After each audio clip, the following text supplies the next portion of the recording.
Dogs at this army base in Colombia are being trained to sniff out explosives. Explosives like these rudimentary but sometimes lethal landmines, commonly used in Colombia's long-standing internal war between government troops, guerrillas, and paramilitary forces. Because of this conflict, landmines and unexploded ordnance lurk in many areas of the countryside, and Colombia has the highest victim rate in the world, says UNICEF Mine Action Officer Sharon Ball. Last year alone, we had 65 new child victims.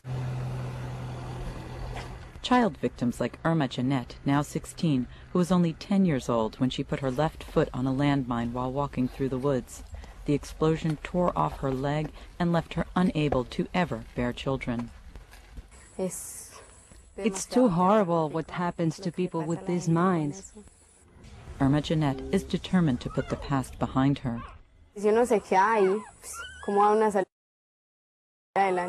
How do you get on with your life if you just keep crying about what happened to you?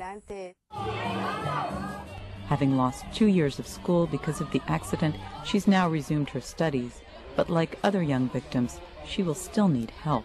A child victim will need a new prosthesis maybe every 4 months, especially if they're living in a rural area because of wear and tear. And that's a dramatic cost for a family coming from a poor area. In rural areas, where 96% of mine-related accidents take place, young lives suffer a heavy toll even when children are physically unscathed. These kids will likely struggle to complete their schooling. Why? Their father has lost the use of his leg and one eye to a landmine. He's now unable to farm his small plot of land.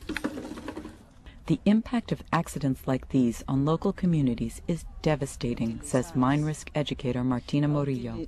It's created panic among people here.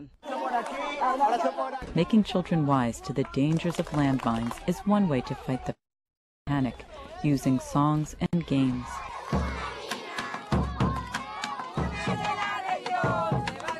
Until nationwide demining can be undertaken here, prevention measures like these, coupled with help for the victims' families, are the most realistic ways to counter the constant threat of landmines.